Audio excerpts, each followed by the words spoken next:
Bom dia a todos. Você se sinta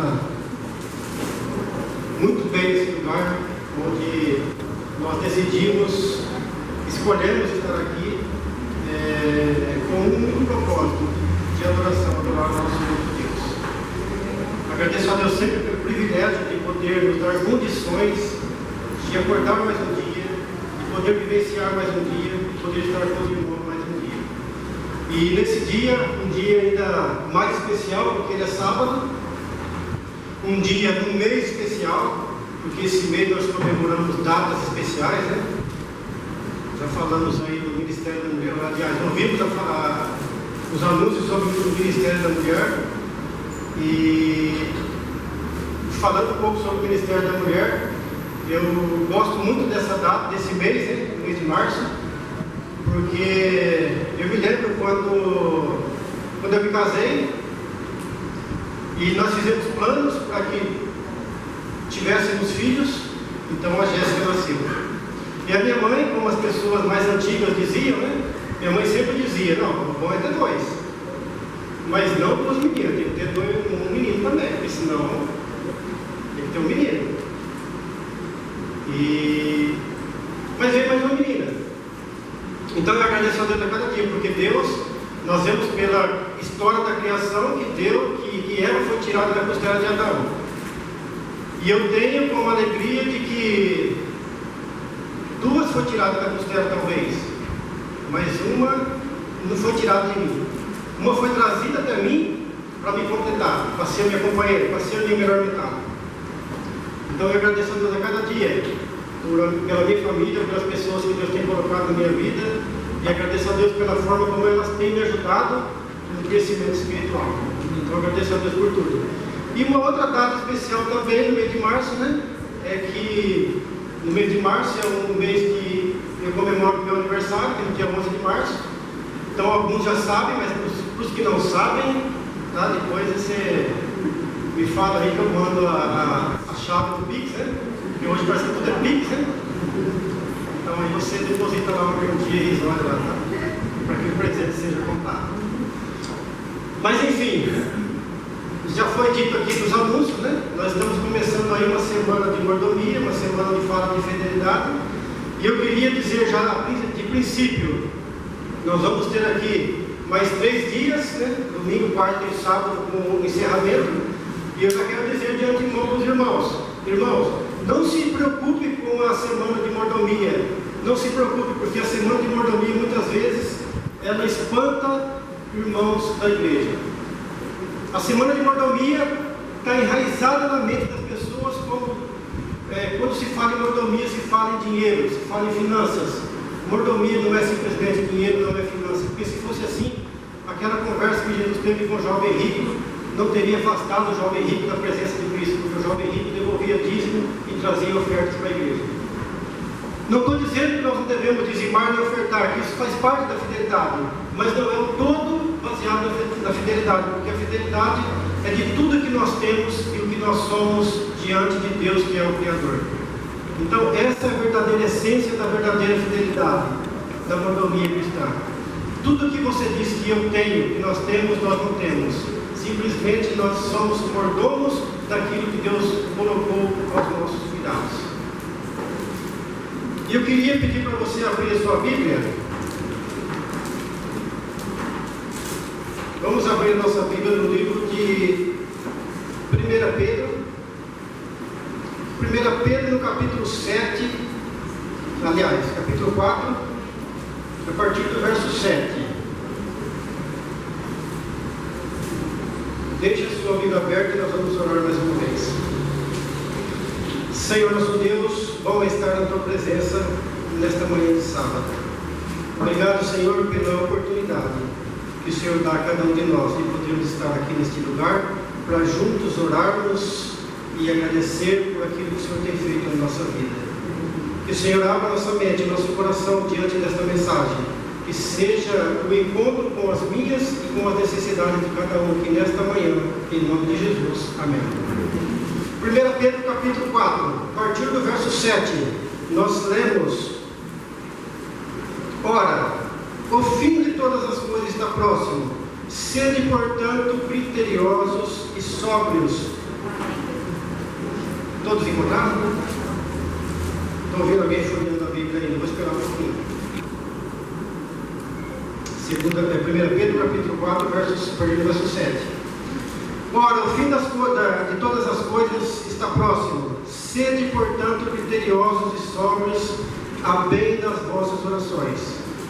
Acima de tudo, porém, tende amor intenso uns para com os outros, porque o amor cobre a multidão de pecados. Sede mutuamente hospitaleiros, sem murmuração. Servem uns aos outros, cada um conforme o dom que recebeu. Como bons, agora eu queria chamar a sua atenção para uma palavrinha, que diz o seguinte: como bons despenseiros da multiforme graça de Deus. Vamos falar aqui. Então, eu queria já chamar a atenção dos irmãos para essa pequena palavra. O que é dispenseiro? O que é dispenseiro? O que é mais fácil ainda? O que é uma dispensa? Quantos tem uma dispensa em casa aqui? Quantos tem uma dispensa? O Henrique tem. Eu não tenho uma dispensa assim, mas tenho um armário que eu posso chamar de dispensa. Então, eu tenho que guardo as minhas coisas. Então, todos nós temos uma dispensa em casa.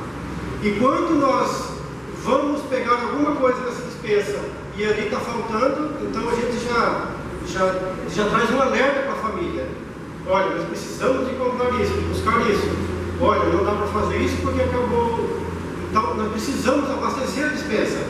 E o texto diz que nós somos o quê? Dispenseiro de Deus. Se nós somos dispenseiro de Deus, então nós cuidamos do quê? Da dispensa de Deus. A dispensa de Deus.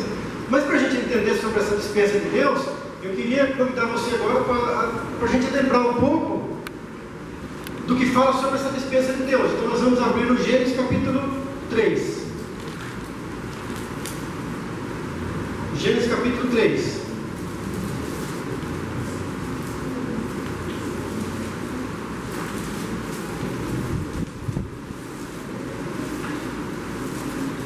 Gênesis capítulo 3.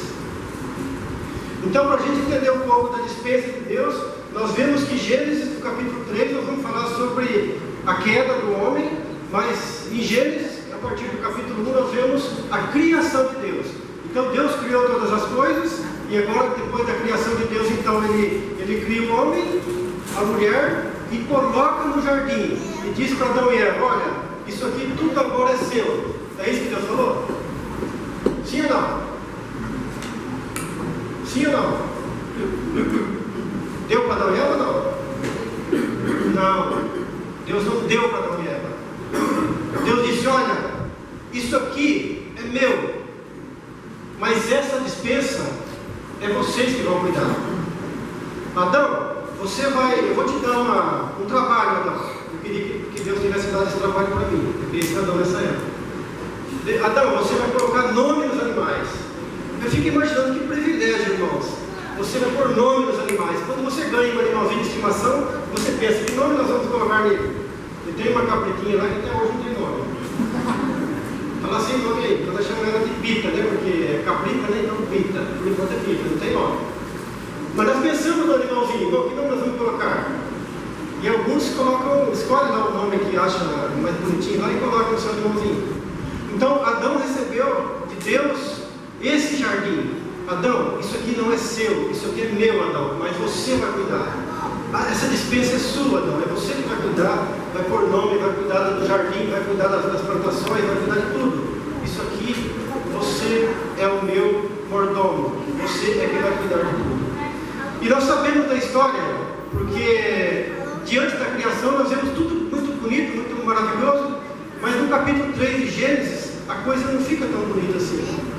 Então nós vemos que agora Adão começa a desperdiçar aquilo que Deus ofereceu na sua dispensa. No capítulo 3, então, nós vamos ler aí, a partir do verso 1. Diz o seguinte: mas a serpente mais sagaz, talvez eu estou lendo aqui, mas seja, até parece de cor essa passagem. Mas a serpente mais sagaz do que todos os animais selváticos que o Senhor Deus tinha feito, disse à mulher: é assim que Deus disse: não comereis de toda a árvore do jardim? Respondeu-lhe a mulher: do fruto da árvore do jardim podemos comer, mas do fruto da árvore do fruto que está no meio do jardim, disse Deus, dele não comereis e nem tocareis nele, para que não morrais. Então a serpente disse à mulher, é certo que não morrereis, porque Deus sabe que no dia em que dele comerdes, se vos abrirão os olhos como Deus, e sereis conhecedores do bem e do mal. Vamos dar uma paradinha aí. Então aqui no capítulo 3 de Gênesis, nós vemos aqui a parte da criação, agora falando de Eva, né, dentro do jardim, que era a dispensa de Eva, de Adão e Eva, tendo uma conversa com alguém. E eu fico imaginando que esse alguém não era uma pessoa comum, não era um ser comum, porque nós sabemos que a criação era perfeita. Os animais que Deus colocou no jardim, nenhum animal falava. Os animais não falavam. E para nós entendermos um pouco desse fato que está acontecendo aqui, nós precisamos voltar um pouco a nossa mente sobre o tempo que Lúcifer teve a oportunidade no céu. Lúcifer teve a oportunidade no céu, nós sabemos disso, e Lúcifer, diante das oportunidades oferecidas a Lúcifer no céu, Lúcifer não quis a oportunidade de Deus, porque Lúcifer não aceitava ser criatura, Lúcifer queria ser criador. Então Lúcifer foi expulso do céu, e quando Lúcifer é expulso do céu, Lúcifer agora ele tem uma mente brilhante. O Senhor não me quer no céu? Então tudo bem, vou arruinar com seus projetos, vou provar para o universo que o que o Senhor fala não é baseada em amor. Lúcifer tem essa ideia brilhante. Agora ele chega então no planeta Terra e diante de Eva agora, ele olha para Eva e uma coisa interessante, irmãos, porque quando Deus cria Adão e Eva, uma das advertências de Deus para Adão e Eva era o quê? Olha, não andem sozinhos, não se separem, não se separem. E quando eu já ouvi, sei lá quantos sermões baseados nesse texto da queda do homem, mas quando eu comecei a ler esse texto novamente, e por isso que eu admiro a Bíblia, porque a Bíblia se renova cada dia, eu fiquei pensando o seguinte: a realidade desse andar sozinho, se você perceber, os casamentos são desfeitos porque um ou outro começou a andar sozinho. Eu me lembro que tinha uma amiga nossa, e a gente muitas vezes almoçava junto, jantava junto, e a gente tinha uma amizade. E um dia essa amiga, a gente falando um pouco sobre isso, essa amiga contou uma história para nós. Ela disse que uma vez ela saiu do trabalho, e ela tinha, um dia anterior, ela tinha brigado com o esposo dela e ela saiu do trabalho. E disse que no caminho do trabalho, tinha um pedreiro trabalhando na casa lá, não era o pedreiro, um outro pedreiro lá. Ô Zé, conta isso, hein? Normalmente não acontece muito com os pedreiros, mas tinha um pedreiro, quando ela passava, o rapaz que era pedreiro mexia com ela. Um dia ele mexeu com ela, né? Disse para ela que ela era bonita, admirou ela e tal. E ela foi para o trabalho feliz, né? Gostou de ser elogiada, né? Meu marido brigou mesmo, né? Alguém está me elogiando, né? E ela gostou disso. Mas uma coisa interessante, que isso marcou para mim essa história, que diz que quando ela chegou em casa, ela chamou o marido dela e falou assim: eu preciso falar com você. Olha, aconteceu isso. E eu vou dizer para você uma coisa, eu gostei. Ela gostou. Então, irmãos, o conselho de Deus para Adão e Eva: não se separem, não andem sozinhos. Adão e Eva, eles sabiam do perigo de Lúcifer estar no jardim do Éden e ali provocando o pecado deles para tentar provar que Deus realmente não era um Deus de amor. Então a conversa de Lúcifer com Eva era o seguinte: olha, o que Deus falou para vocês? Que vocês não devem comer os frutos da árvore do jardim? Ela falou: não é assim, não é isso que Deus falou. Ele falou que a gente pode comer, mas a gente não pode comer só desse fruto aqui, dessa árvore aqui. E Lúcifer, ele é tão astuto, irmãos, que ele sabe o lugar certo que ele vai esperar cada um para se tornar a sua vítima. Lúcifer sabia que se ele estivesse perto de qualquer uma outra árvore, ele não teria êxito. Ele esperou justamente nos pés daquela árvore onde era o fruto do conhecimento